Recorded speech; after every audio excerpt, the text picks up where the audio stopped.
आज हमारे साथ हैं प्रवीण अरोड़ा जी। ये आरक्षण विरोधी आह्वान ट्रस्ट के संस्थापक और राष्ट्रीय अध्यक्ष भी हैं। इनकी जो संस्था, इनकी जो ट्रस्ट है, आरक्षण में भारी विसंगतियों को लेकर जन जागरूकता अभियान कर रही है और लोकसभा की चुनाव भी लड़ रही है। आज यहाँ अपने कार्यकर्ताओं के साथ इन्होंने आवश्यक मीटिंग की।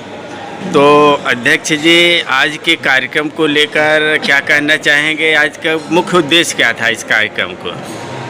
आज का मुख्य उद्देश्य एकत्रीकरण आंदोलन का एक बिंदु भारत राष्ट्र में आर्थिक आधार पर आरक्षण हो, उसका एक बिंदु है राजनीति, लोकसभा चुनाव है। उसकी योजना हेतु आज हम यहाँ पर क्राउन प्लाजा होटल 6 मार्च 2024 को एकत्रित हैं और आगामी योजनाओं के लिए हम सब यहाँ पर एकत्र हुए हैं। तो आपके जो ट्रस्ट है कितने सीटों पर अपने प्रत्याशी उतारेगी? 543 सीट पर भारत राष्ट्र में योजना, यानी सभी सीटों पर। और कितने प्रत्याशी की घोषणा हो चुकी है? अभी जो हमने सूची पूर्व में जारी की, 12 प्रत्याशियों की हमने सूची जारी की है और आगामी समय में हम जो है 543 सीट पर आजकल मोदी जी के कार्यों की बड़ी प्रशंसा है, तो आप उनके किन मुद्दों के विरोध में चुनाव लड़ेंगे या कैसे करेंगे? हमारा किसी से कोई विरोध नहीं है, किसी भी राजनीतिक दल से कोई विरोध नहीं है, किसी भी धर्म से हमारा कोई विरोध नहीं है, किसी भी जाति से हमारा कोई विरोध नहीं है।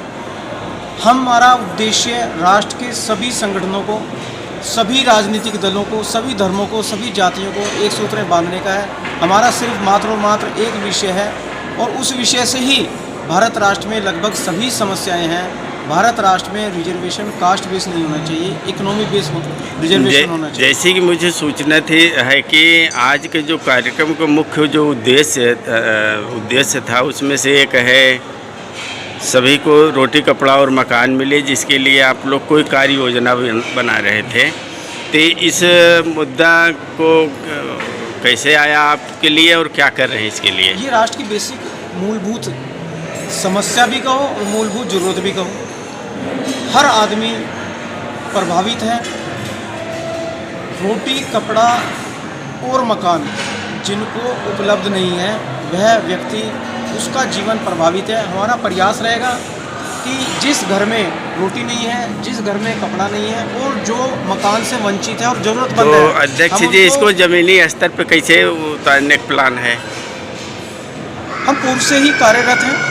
पूर्व से ही हम रोटी, कपड़ा और मकान जो जरूरत है, उसको जो नीडी पर्सन है, जरूरतमंद व्यक्ति है, तो आगामी चुनाव में आपके लिए रोटी, कपड़ा और मकान क्या मुख्य मुद्दा रहेगा? हमारा मुख्य मुद्दा भारत राष्ट्र में कास्ट बेस रिजर्वेशन समाप्त हो और आर्थिक आधार पर आरक्षण हो। और जो रोटी, कपड़ा और मकान की बात भी कर रहे हैं, ये भी इसी कारण से, जैसा मैंने कहा, राष्ट्र की सभी समस्याओं का मूल भारत राष्ट्र में कास्ट बेस रिजर्वेशन है। और आगामी समय में देखना, जो लोकसभा चुनाव 2024 है, उसके अंदर आपको देखने को मिलेगा कि आरक्षण का विषय प्रमुख विषय रहेगा, जिसको राजनीतिक दलों ने किसी भी घोषणा पत्र में नहीं रखा है। हम घर घर तक, हर व्यक्ति तक इस आवाज़ को पहुंचाएंगे और 543 सीट पर योद्धा विजयी होकर आपके समक्ष आएंगे। इस विशेष मीटिंग में आज कौन कौन से प्रमुख कार्यकर्ता, नेता आए आपके? हमारे आरक्षण विरोधी आह्वान ट्रस्ट के सर्वप्रथम तो ये प्रभारी हैं। कौन? और उस अपने पद का निर्वाह करते हुए आंदोलन के निमित्त ये लोकसभा के योद्धा भी हैं। आदरणीय श्री PS गोयल जी पूर्वी दिल्ली सीट से हैं। आदरणीय Shri Santosh Sharma ji north east Delhi seat से हैं। आदरणीय श्री सुमन बर्नवाल जी चांदनी चौक लोकसभा 2024 के भावी प्रत्याशी हैं।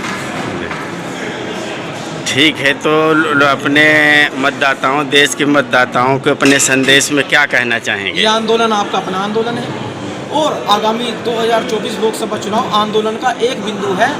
इसमें आप बढ़ चढ़कर हिस्सा लें, तन मन धन से पूर्ण सहयोग दें और इन योद्धाओं को आप पूर्ण वोट दें। तो आज के इस कार्यक्रम में चांदनी चौक संसदीय क्षेत्र से घोषित प्रत्याशी हैं सुमन बर्नवाल जी। तो आज को कार्यक्रम को लेकर क्या कहना चाहेंगी? सर, आज का कार्यक्रम को लेकर मैं ये कहना चाहूँगी कि जो आरक्षण विरोधी आह्वान ट्रस्ट है। इसका जी। आरक्षण का पूरी तरह से विरोध करेंगे और ये जाति के आधार पर न होकर आर्थिक आधार पर हो। धन्यवाद।